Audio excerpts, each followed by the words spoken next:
Where We Live on Connecticut Public Radio. I'm Lucy Nalpathanchel. There's a story about Ernest Hemingway, who once took on a bet to write a 6-word memoir. He wrote, "For sale, baby shoes, never worn." How would you write about your life in the pandemic in just 6 words? Here's mine: extrovert turning introvert. Zoom, love-hate. Senior producer Tess wrote, "This is too much me time." And Josh tweeted, "The cracks became visible and grew." I just love that. You can read more 6-word memoirs that were shared with us on Twitter, @Where We Live. Joining me now on Zoom is Larry Smith, who founded 6-word memoir. Larry, welcome to the show. So nice to be with you, Lucy. I understand Time called 6-word memoirs the new pop culture haiku. So how did this all start? Well, it was almost exactly 15 years ago. It was a couple days before Thanksgiving, and I joined this goofy new platform called Twitter that no one ever heard of. And I met them at a conference, and I said, I have this idea. I had started a larger user-generated content site where anyone could share a story. We had all sorts of different sections, but we didn't have word limits. And it turns out when you give a storytelling prompt a constraint, in this case, 6 words, as you said, based on the old Hemingway legend that he wrote a short story, "For sale, baby shoes never worn," magical things can happen. Now, Twitter had a sense of this, and so did I. So a couple days before Thanksgiving, I tweeted out my first tweet, a very simple tweet: "Can you describe your life in 6 words?" Then I went home for Thanksgiving. And, you know, Lucy, on Thanksgiving 15 years ago, we didn't check our email, and maybe we'll try that again this year. It's a different time. Right. I had 10,000 submissions of people sharing their life in 6 words on Twitter. And on this platform I had called I started 6-word memoirs. And it turned out the constraint did not get in the way of creativity. It fueled creativity, because blank pages are scary for everyone. So that was 15 years ago, a simple tweet before Thanksgiving, and amazing things have happened with this simple form since then. People really open up. I mentioned we put out a call on Twitter. We got so many great submissions. Garrett writing, "I am running out of sweatpants." Sean wrote, "Worn down, fed up, still here." And another one of my favorites from Kathy, "Last mile of marathon on repeat." I understand your son had a good one too. My son, his 6 words are, "Finally, I can mute my teacher." So now you have a new book out and you're focused on the pandemic, but you're talking to students, parents, teachers. Tell us about it. Well, after the 6-word memoir started and the first book came out in 2008, unbeknownst to me, teachers said, "Oh, this little short form of storytelling could be good for the classroom. It's a way to get kids talking." So 6 words, if you're stuck, can break the ice, because blank pages or blank computer screens are scary for all of us, but could also connect you. So if we all share a story in 6 words, your community, the folks at the station, a classroom, a dinner table, we get to know each other better and we open up a little bit. So teachers started doing this, and I started making free teachers guides that teachers can download at the website. And when the pandemic hit, I knew I didn't know how to make a mask or be useful in a hospital, but I could quickly give teachers some simple prompts they can figure out anyway, but I just want to make it easy to sort of give their students an easy way to share pandemic stories. And that guide that I did in April 2020 was downloaded more times in the first 2 months than the previous 5 guides combined. So we know students love to tell stories. We know sometimes they're stuck, and we know teachers can use any tool in their toolbox, because especially during the pandemic, they are just so overwhelmed. One of the contributors in Connecticut is Rachel Lloyd, who's an English teacher at Suffield Academy. She joins us now on Zoom. Hi, Rachel. Welcome to the show. Hi, thank you for having me. So tell us how you heard about 6-word memoirs, and what did you contribute? So I had heard about it from some other teachers in my department, and I teach all freshmen. And so last year, as we headed into our nonfiction unit at the end of the school year, I thought it was just a great way. I had saw Larry's teaching guide that he had just brought up, and I had posed those questions to my class, and we looked through the website, we read some examples, they picked out some of their favorites, and then I tasked them with trying it on their own. And it was just a great experience where, again, their creativity was flowing and they had a lot of fun with it. Looking back at the last, is it 19 months now of the pandemic, what's your 6-word memoir, Rachel? My 6-word memoir was Are You Okay? Now on to Shakespeare. Nice. And so what about some of the ones that your students shared? Do you remember some that you want to mention right now? Yeah, so two of my students actually made it into the book. So one was from my student Jack, who wrote Rona Ruins School, So Does Monday. And then another one was from my student Kivana, who wrote Same Movie Watched Over 10 Times. Nice. Again, you're hearing Rachel Lloyd, who contributed to 6-word memoirs. Larry Smith's the founder and editor of this really great idea. So, Larry, tell us the title of this book, of this compilation. Well, the title of is a tribute or an homage to Alexander's Terrible, Horrible, No Good Year, a classic kids book. And this book is called The Terrible, Horrible, Alexander's No Good Day. But we didn't have a day, we had a year, and now years. It's A Terrible, Horrible, No Good Year. Hundreds of stories on the pandemic by teachers, students, and parents. There's a lot of ways to look at the pandemic. We just thought, let's just go with the educational lens. Number one, it's just such a big part of so many of our lives. And also just for the 6-word memoir project, there is no part of the different ways 6 words has gone in this past decade and a half that's been more meaningful to me than what teachers have done. And the fact that to have a book where we can put in hundreds of students and teachers in a book, and it's a big kick for all of us, no matter what our age, to be published and to feel that kind of that rush, and to talk to Rachel here today is just such a thrill for me. Well, when you look at the book, Larry, are there particular ones that really stand out to you? Common themes? It's been a hard year for so many, but I think also people are maybe at this point, maybe looking at it in a humorous way when they think about a 6-word memoir like your son. Well, Tess mentioned about too much me time, and there's one I love, which is a quotient of family time definitely exceeded. So the grass is always greener. But I did see themes. And there's actually a flow to the pandemic. I think what we've all gone through that sort of I try to flow through the book, which is that first, exhaustion. Here's one by Lucette Cortez, age 5. My heart misses a million people. I'm surrounded yet all alone by Finn, age 10. But then you sort of see resilience. This is one by a teacher I really love. You're a primary source. Take notes. This is happening. Let's note what's happening. It's not just NPR stations and New Yorker and these places we've all heard of, but each of us are a reporter in this time. And then you get a lot of humor. This is by Elon Lee, who created the Exploding Kittens game, which any parents with young kids may know. YouTube, negligent co-parent, inattentive teacher, savior. So he's having some fun.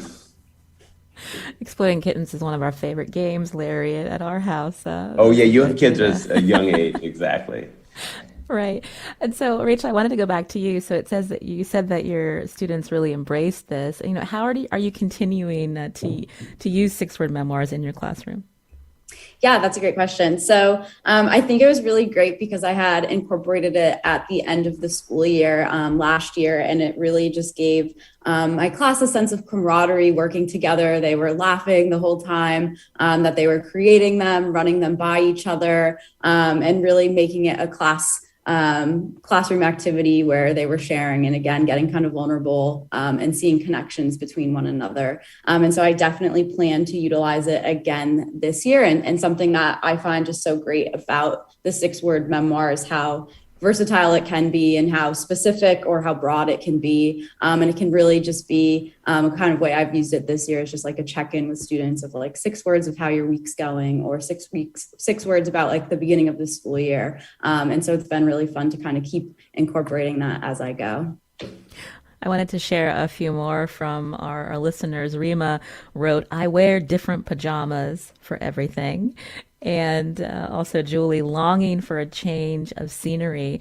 And so, Larry, you've learned since you founded this 6-word memoirs that you can really apply this to anything. And so I'm wondering, what's your next project?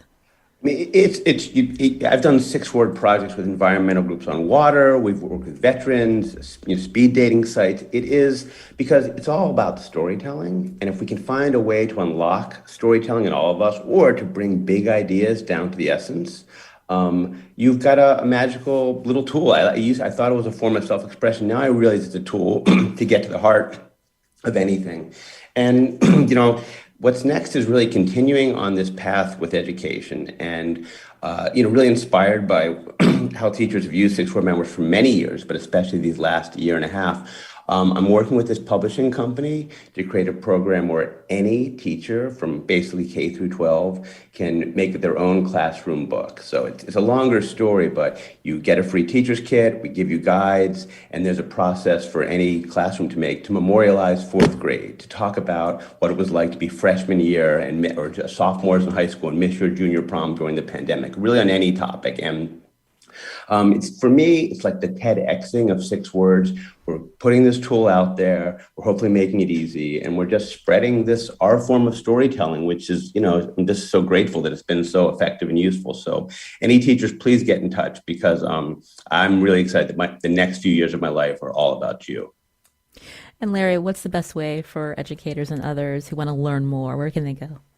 Yeah, so sixinschools.com, just SIXinschools.com, and it's all there. And we have testimonials from teachers who, just like Rachel, who just to wake up in the Bay Area early and just to hear how Rachel's classroom used to form and the witty and intense and lovely six-word memoirs by your students. It's why I do what I do.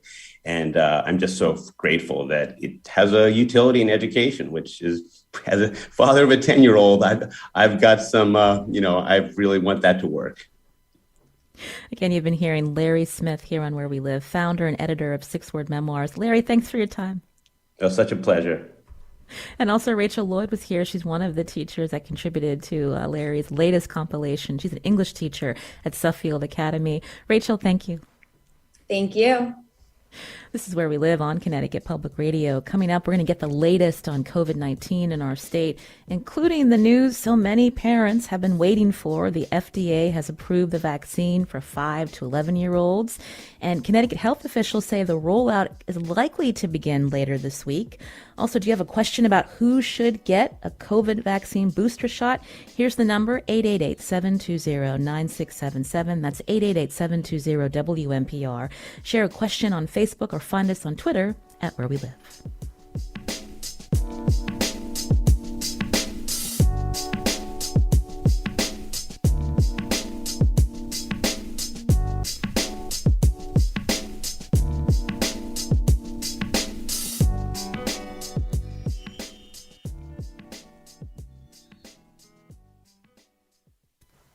This is Where We Live on Connecticut Public Radio. I'm Lucy Nalpathanchel. Now, when I read Connecticut Department of Public Health statement last week that children 5 to 11 will most likely start getting the vaccine later this week, I immediately called my pediatrician. My kids can't wait to be vaccinated so they can visit their grandmother in North Carolina. It's been more than 2 years. So how will this next phase of the COVID vaccination roll out? And do you still have questions about who should get a COVID vaccine booster? You can join us, 888-720-9677. That's 888-720-WNPR, or share a question on Facebook or find us on Twitter at Where We Live. We know that Connecticut, Vermont, and Maine all lead the country with the highest number of total residents fully vaccinated, more than 7 out of 10. Joining us now to help answer your questions on Zoom with us, Dr. Ulysses Wu, Assistant Director of Infectious Diseases and Chief Epidemiologist at Hartford Healthcare. Dr. Wu, welcome back to the show. Thank you for having me. So let's start with the big news that came out of the FDA late last week that they've approved the COVID vaccine for 5 to 11-year-olds, but it's still not quite a done deal. What has to happen next? So yes, the advisory committee certainly has met. And so what will happen is that they're going to have to make a further decision on this. And what will happen with the CDC in conjunction with the FDA is once this decision is made, then they'll be able to roll it out. And that could be happening tomorrow? Is that the latest? That would be nice if this can happen tomorrow. And if it does happen tomorrow, it's going to take a little bit time for the machinery to gear up. So please, everybody, stay patient, but it's going to happen sooner rather than later. You mentioned the machinery needs to gear up, and so that relates also to the dosage for kids 5 to 11. Could you explain that for us? Yes, absolutely. So the dosage for the kids 5 to 11 is going to be about a third what they would usually use for those in the older age in the older age group. And so not only do they need to get the correct doses out, but they need to make sure that they have the appropriate distribution channels as well as the appropriate storage. So a lot of things certainly need to happen, but I don't want people to think that this is all going to start tomorrow. People have definitely been getting ready for this prior to this, for sure. Now, when we talk about the dosage, so right now, just the Pfizer COVID vaccine has gotten initial approval for this age group from the FDA. And so what do we know about the trials over the last several months? Because a lot of parents are wondering, is this something that my child really needs? Yes, and so let's start with that last part. Is this something your child needs? So one thing that I have been saying is that vaccine or vaccinations is no longer about the individual. It is actually about society, and it is about extending bubbles. And you talked about visiting grandparents in North Carolina. So the vaccine, what this does is it extends that protective bubble. And so what the vaccines and masking and social distancing have always been about is not necessarily not catching the disease, but extending that bubble and preventing transmission. Because once we prevent transmission, if we can get to a certain point, then it won't be. Hopefully, it won't be a pandemic anymore at that point. So that's why the vaccination is important. But with regards to the two things that parents need to know that are most important is it effective and is it safe? And in these trials, it certainly showed that it was effective. It was found to be about 91% effective in preventing COVID-19 in children ages 5 through 11. And then is it safe? Well, they look for adverse events, and they're going to continue to look for adverse events. So I don't want people to think that they've stopped looking for this. But yes, is it safe? You get certainly the local side effects and the 24 to 48 hour side effects that one would maybe expect with any vaccination. But things that are some of the hot button items, such as the heart inflammatory disease, things like that, were not found to be increased. You're hearing Dr. Ulysses Wu here on Where We Live, a chief epidemiologist at Hartford Healthcare, as we talk about this next phase of the COVID vaccination rollout. Expected 5 to 11-year-olds could receive this vaccine. State health officials have said maybe later this week, again, still needing that the final steps to be approved. If you have a question, we just talked about efficacy and safety for Dr. Wu. Here's the number, 888-720-9677. That's 888-720-WNPR, or find us on Facebook and Twitter at Where We Live. I'm sure when you talk about the heart inflammation that was seen, very rare in some older children, that's what parents are concerned with, is that very small risk of something happening to their child. And so, what more can you tell parents who are worried about some of the side effects, Dr. Wu? Yeah, absolutely. And so it's certainly a valid concern. And things like that, you've heard about maybe blood clotting associated with some of the other vaccines. The reality is, if you get COVID, your risk of getting heart inflammation, blood clots is going to be exponentially much higher. And even though, and this is one of the things that I've heard mostly for kids, is that kids certainly seem to do well when they get COVID. Well, we've still had millions of cases. We still have had hundreds of thousands or thousands of hospitalizations and hundreds of deaths. And one would say, well, we've only had a few hundred deaths, 600 deaths. And I use the word only in air quotes because where's the line that you draw for that? But with regards to that, vaccination can help prevent all of this. But even if kids do well, again, it goes back to that extending that protective bubble. We want to stop the transmission and giving it to somebody who may not be able to do as well. And so talking to parents about the concerns, the reality is, if you get COVID, the chances of these side effects, I'm going to use that in air quotes as well, are much greater than the vaccine itself. And so that's what we call the risk reward, the pros versus the cons. Again, you can join us if you have a question, 888-720-9677, or find us on Facebook and Twitter at Where We Live. When we think about how COVID-19 has affected children, there's also talk among parents and people in the public that, kids who've gotten COVID, it seems they get milder infections. And so again, when we think about the necessity of this vaccine to get us out of this pandemic, how do you address when someone says, well, kids, it's not something that's as serious for children as older adults?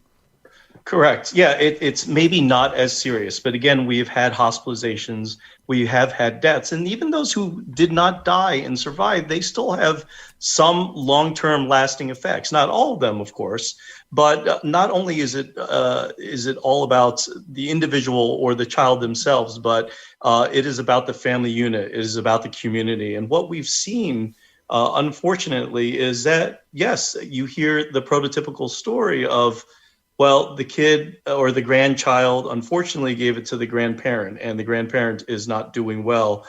Some have unfortunately died. Some have remained in the hospital for quite some time. And so we do hear that a lot happening at this time. And so it all goes back to decreasing transmission and having that as big of a bubble as possible. So for parents who definitely plan on getting this vaccine for their children, how would you counsel them in terms of, what to look for, what to expect in terms of, as you mentioned, side effects to the vaccine? Yes. And so the typical things that one would expect with the side effects of the vaccine is you're going to maybe have local arm soreness. That is for sure. And you see that with a lot of other vaccines. But as your body begins to build up an immune response, some of the other symptoms that you may see in the next 24, it's usually 24 hours, maybe extending up to 48 hours, is you'll have a sense of tiredness, a sense of malaise, which is just not feeling well. You may actually have some fevers and chills. You may have some muscle aches as well. You may actually have a local rash in that arm at the injection site or around the injection site. So these are some of the most common side effects that you certainly would see. Headache, swollen lymph nodes, maybe some decreased appetite as well. The side effects are more common with the second dose than with the first dose, but most of them are very, very mild or mild to moderate, and they usually occur within 2 days. I'm glad you mentioned the second dose for adults. Members of my team, and I've even noticed this the second time that we got the shot, definitely took us out for several hours. We did feel, under the weather, but it cleared up within 12 hours. Is that something that's to be expected as well with the second dose for children 5 to 11, Dr. Wu? Yes, I think that is certainly something to be expected. With my second dose, I didn't feel a thing. And part of me worries that I didn't actually mount the immune response, because there is the thought that actually the worse you feel, the higher, the better immune response you've actually mounted to it. So I'm going to be due for my booster fairly soon. And part of me is like, well, I don't want to get it, but I want to get the booster. I don't want to get the side effects, but I hope I mount a good immune response this time with it. So it's a good and bad thing at the same time. But mostly glad you brought up boosters. Good to hear. I'm glad you brought up boosters, because that's where we want to go next. Again, you're hearing Dr. Ulysses Wu, Assistant Director of Infectious Diseases and Chief Epidemiologist at Hartford Healthcare. If you have a question about COVID-19, whether you should get the booster, 888-720-9677, or find us on Facebook and Twitter at Where We Live. So let's talk about the booster. Who's eligible in Connecticut? Is it vary state to state, Dr. Wu? So it does not vary state to state. So you are eligible for a booster if you are 65 years or older, and then certain subgroups, all greater than age 18. So those who may live in long-term care settings, those who may have underlying medical conditions, and then those who work or live in high-risk settings. And so what are some of those work examples? We would talk about first responders, education staff, food and agricultural workers, those who work in corrections, manufacturing, postal, public transit, and groceries as well. So those are the people that are eligible. And then if you have received Johnson & Johnson, you're eligible for a booster if you are greater than 18 years of age, and you should get it at least 2 months after your shot. And you can get any of the boosters, what we call the mixing and matching as well. And you can get mix and match with Pfizer and Moderna if you had received those as well.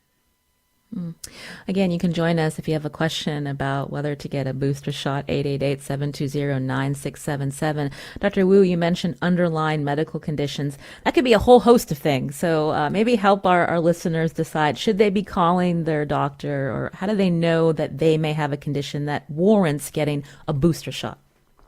Yeah, it's quite an extensive list. And so looking back at the studies, they've shown that those with underlying risk factors may go on to a progression of more severe COVID. And this list is not comprehensive and is really determined by your primary care physician. But some of the things that are recommended, things like active malignancy or cancer or chemotherapy treatment, chronic kidney disease, chronic liver disease, those who may have chronic lung diseases, anywhere from severe asthma or moderate asthma all the way to things like cystic fibrosis. There are others that you may think may not meet the cut, but actually do. Dementia, diabetes, Down syndrome, as they may have increased risk. Those with cardiomyopathies, coronary artery disease, those with active HIV, especially untreated, and finally the immune compromised state. So these are a lot of different conditions. Now, some of the things that I don't really like to call conditions, but these are wonderful things. But those who are pregnant, for example, may have a severe illness associated with COVID. Those who may be overweight or obese as well. And then there are blood disorders, thalassemia, sickle cell, smoking, and then those who may have substance use disorders as well. So it's quite a comprehensive list, but yes, these are some of the chronic diseases or conditions that one probably should look to get a booster. You mentioned people who are overweight or obese. Unfortunately, that's a lot of our country. So when you say that, is that something that a person should call their doctor about, or should they just go to their CVS around the corner and schedule an appointment for a booster?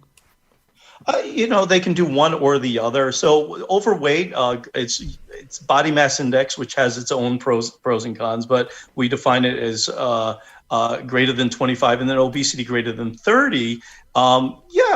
So we have known that with those who are who get COVID, unfortunately, those who are obese tend to suffer greater complications associated with COVID.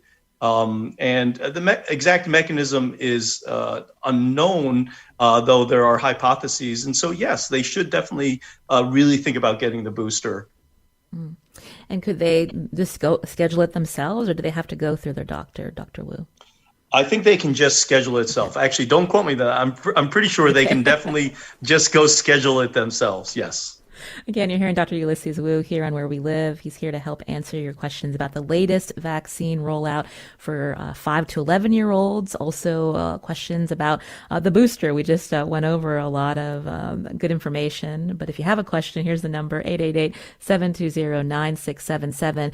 Going back to children briefly, Dr. Wu, Jill wrote on Facebook, hello, my 11-year-old will soon be 12, end of December. So what dosage should she get? Children's or get the adult, which is, I think, 12 and up? Should she wait until the end of December?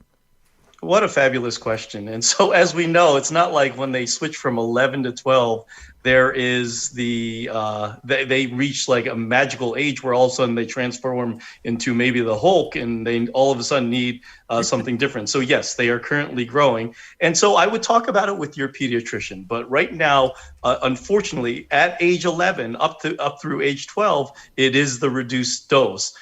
So they have waited this long. I would say if they're going to turn 12 in December, they're going to be eligible for the increased dose. I would say certainly go for that increased dose because we don't want them to be underdosed. But this is something you should certainly talk about with your pediatrician as well. I know we've been talking about boosters, but when we think about getting out of this pandemic, we've heard a lot of talk about, this virus, the COVID virus, may be around just like we see the flu. And so can you talk about that, like our expectations that it should be realistic as we move forward, Dr. Wu? The goal with the pandemic is to get rid of the pandemic, and we certainly want to get it to something where maybe it is seasonal at the most. That maybe we will need annual boosters or boosters every so interval. My 6-word poem would be, winter is coming, mask up, vaccinate. And that's what I would like to say every year, because that means we've gotten it down to just sort of a seasonal thing. So what are we expecting? Well, the reality is if we don't get it to, sorry for the big sigh, but it's a daunting task. And the goal, again, is to reduce transmission. And the only way to really do that is to get a certain population, a certain percentage of the population vaccinated. And we're, unfortunately, even though we're doing very well as well as the surrounding states, we're not close to that point where I would expect, greater than at least 90% vaccination, that we could maybe knock this out of the park and nip this in the bud, whatever cliche you want to use. And so I would expect this to continue, that we're going to have waves. The biggest worry right now is the indoor weather, or I should say colder weather, which would drive people indoors. And then with increased transmission, there's always the possibility of increased variants as well. And so if there's another new variant, and you've heard of maybe Delta Plus in the UK, if another variant comes down the road, then we could certainly go through another wave and have to go through all this again. But with the with the decrease in mask mandates, we are actually starting to see an increase in respiratory illnesses as well. And you've probably, if you all have kids out there, you've probably seen them having the sniffles. You've probably gotten them checked and they don't have COVID. But certainly we've seen an increase in things like RSV, rhinovirus, and then there's going to be other respiratory viruses that are going to be coming into play as well. So my goal, and I apologize again for the big sigh, is really just to get COVID to be one of those other respiratory viruses eventually, rather than be front and center all the time.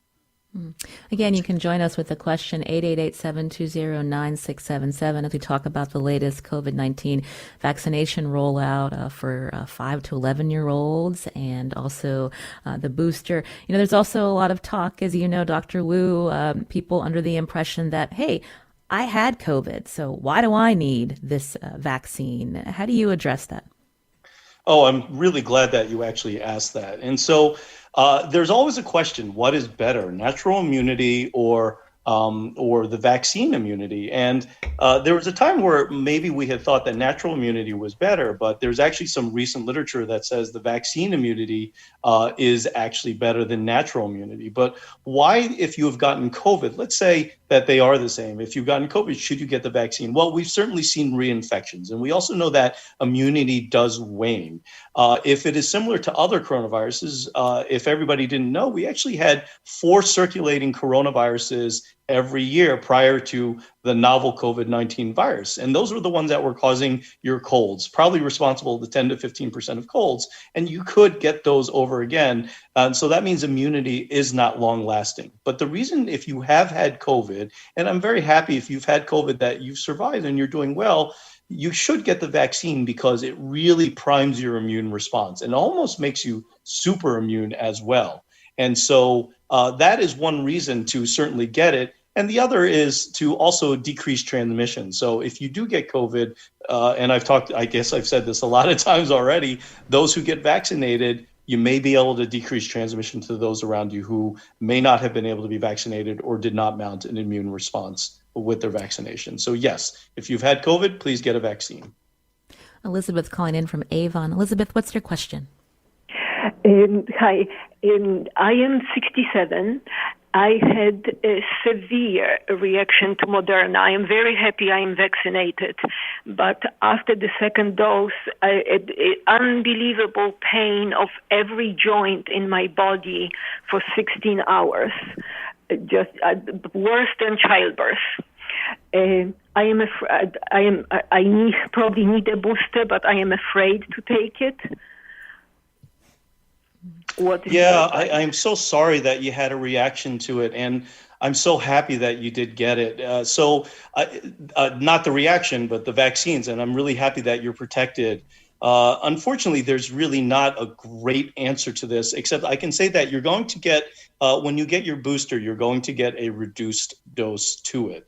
And so that may alleviate some of the reaction that you've had. And that's similar to the pediatric dosing, where it is a third. And really, we found that they did not have an increased reaction, local reaction or adverse reaction within the first 24 to 48 hours. And so if you do get the Moderna, you would get the half dose booster at this point. And I don't think, and you can't quote me on this, but I'm hoping that you would not have as severe of a reaction. If you are worried about the Moderna itself, there are other options out there for some of the other vaccines. So I'm sorry that it happened, but I would still go ahead and get the next your next booster dose. And did I hear you correctly, Dr. Wu? Because with the booster, you can mix and match. So if she had a severe reaction to the Moderna, would you recommend she get a booster of another COVID vaccine? It's difficult for me to say, not knowing the entirety of the medical case at this point, but it is a half dose. So the reaction is probably likely related to the dosage of the Moderna. So she could still get the half dose Moderna, or she could get a full dose of either the Pfizer and J&J of the other. All three are really still an option at this point. Thank you for that clarification. And something you said earlier that I wanted to circle back to when I asked you about adjusting expectations as we try to get out of this pandemic. You mentioned when we think about getting the population vaccinated, over 90% would help us get there. I believe Connecticut's more than 70%. So with the rollout for the 5 to 11-year-olds, could we get there, Dr. Wu? Yes, I think we can get there as a state, but what I've said in some of my other talks is that unfortunately it's if you light a candle, like a scented candle in one part of the room, it doesn't mean that it's going to stay in that one part of the room.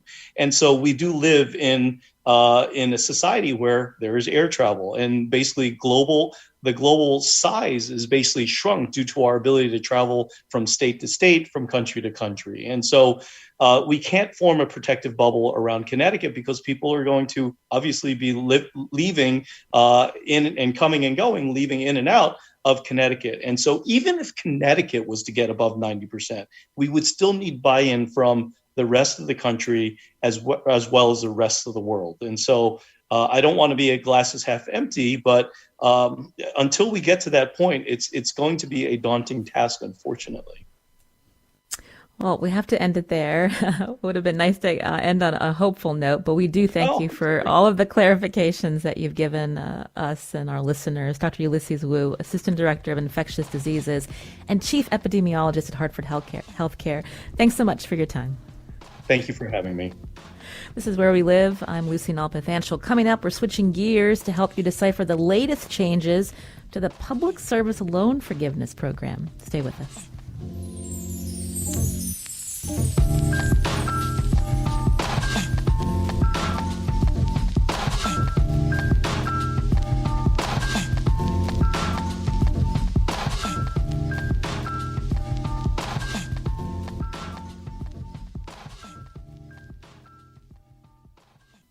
This is Where We Live on Connecticut Public Radio. We're turning now to student loan debt. While some wait to see if President Biden will cancel some or all student debt, thousands of borrowers are expected to reapply yet again to the Public Service Forgiveness Program. The U.S. Department of Education has used its authority to relax the rules because the program has not delivered on Congress's promise to help Americans who worked in government or nonprofit jobs and hope to have their public loans forgiven after 10 years. For clarification on the changes, joining us now on Zoom, Maggie Jondro, financial advisor and partner at Jondro Wealth Management in Farmington. Maggie, welcome back. Hi, Lucy. Thanks for having me. So remind us when I say the program did not deliver on Congress's promise. Remind us how many applicants were denied. Sure. So the PSLF program began in 2007, which meant that the first batch of borrowers at earliest became eligible for relief in 2017. And that year, less than 1%. So the statistic I saw was 0.032% of applications were actually approved. Since then, the number has been slightly improved. This past October, data was released that about 2% of processed applications for PSLF were approved, but nevertheless, the number is quite low. And why so low, Maggie? When we think about people who took on lower paying jobs with the government, with nonprofits, teachers, expecting that, hey, we've done our due diligence, we're working in this field, we're paying our loans, and they still were denied. Yeah, there's a mix of reasons. So first off, the way to get PSLF has a lot of fine print. There's a lot of qualifying factors. And so some students perhaps missed reading those, right? But others included mix-ups, such as something simple as missing a date next to signatures and never been told that was a reason. Furthermore, these are federally backed loans, but they are serviced by third-party loan servicing companies. So maybe if you have loans, you'll notice that you log into Nelnet or Great Lakes or Navient. And so some of the people that were servicing the loans gave mixed messaging or even wrong advice at times. So unfortunately, the communication around PSLF wasn't the best, and that's a big reason for people being denied. So talk about the changes now. So there's a waiver, and who should be reapplying, Maggie? That's right. So one of the critical reasons that people were denied was because they were in the incorrect loan. So again, private student loans do not count, but federal loans were told to count here. But you have to be in what's called a direct loan. And many people had federal loans like federal Perkins loans or the FFEL loan, and they were making payments thinking these are qualifying loans, these are qualifying payments, I should be eligible for loan forgiveness. But turns out if you did not consolidate into a direct loan, your payments were ineligible. If you made an overpayment, your payments may have been ineligible. If you were late on your payment, even though there is a 15-day grace period, your payments were ineligible. So you can see there was communication was not best with these payments. And so now what the Department of Education is doing is saying, well, if you apply for this PSLF waiver, these payments that were not included or not counted towards your loan forgiveness payments, they're now going to look back and they're actually going to count them. So it can really help a lot of borrowers actually, given that they are, as you said, kind of reconsidering or relaxing some of these rules.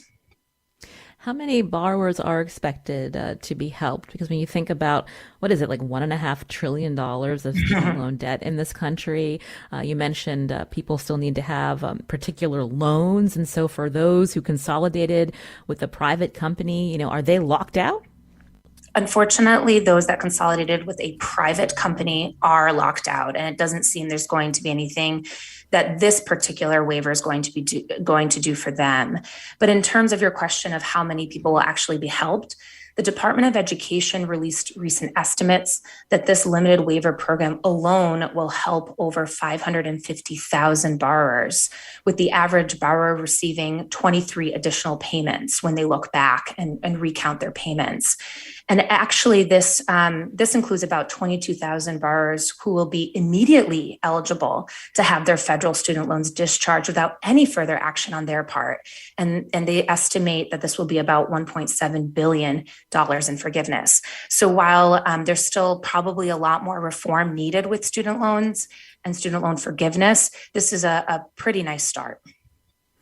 Maggie, you're a financial advisor, and so how do you advise people who've got tens of thousands of dollars of student loan debt, and they may or may not be helped by this particular program? What's the solution for them? Sure. every individual is going to be really different. And so I encourage people to speak with their own financial advisor. But what we first do look at is, are you eligible for any of the loan forgiveness programs out there? There's a teacher forgiveness program. There's, of course, the public service loan forgiveness program we're discussing now. But if you are in a corporate position, that's your employer is corporate, often refinancing does make sense. While yes, you're giving up all of the benefits that federal loans provide, refinancing may mean a lowered interest rate, which will save you money. It may mean a lowered monthly payment, which can help your cash flow. But before going to consolidate into a private lender, I do encourage you to speak with a professional to understand what benefits you're giving up on the federal loan side. And that would include if, I don't have a crystal ball, but if President Biden decided to forgive loans, they would most likely be only federal loans. What about people who have been paying and, they would have been eligible for this public service forgiveness program, but now they're done? Is there any look back for them? Could they be reimbursed, or is that a pipe dream? Yeah, unfortunately, the Department of Education did release some guidance saying that, checks won't be sent with reimbursement or anything like that. So if you already paid off your loans, on the one hand, congratulations, that's a really big deal. But on the other hand, this new waiver isn't going to really apply. And for the waiver that we're talking about, how long do borrowers have before they need to get the paperwork in? And again, this is still complicated. Right. This is complicated. In fact, my 6-word memoir about this was loan forgiveness, great, but also confusing. So the steps you should take is, 1, determine the type of loan that you have by logging into the student aid website. Determine what this look back or this waiver is going to impact. And then secondly, you do still want to consolidate your loans. So while these loans that weren't indirect loans their payments towards them now will likely be considered, which is great, you still want to consolidate into a direct loan so that future payments count towards PSLF. And you have until October 31st, 2022 to do that. But I would probably do it as soon as possible. The one caveat is, again, I'd speak with a professional, because obviously anytime you change your loan up, you want to understand how that's going to impact, your future payments. You still want to make sure that you're under one of the income-based repayments. That's important for this. And you want to use the PSLF help tool, which is on the studentaid.gov website, to both submit verification of your employment, make sure your employer is a qualifying one, and also you want to submit the PSLF form, which can also be found on that studentaid.gov website. Maggie Jandro, thanks so much for the context you provided and for some helpful advice for listeners who may be able to apply for this waiver. Again, Maggie is financial advisor and partner with Jandro Wealth Management in Farmington. Maggie, thank you. Thanks, Lucy. Again, that website is studentaid.gov. I'm Lucy Nalpathanchel. Today's show produced by Tess Terrible. Our technical producer is Kat Pastor. We'll be back tomorrow.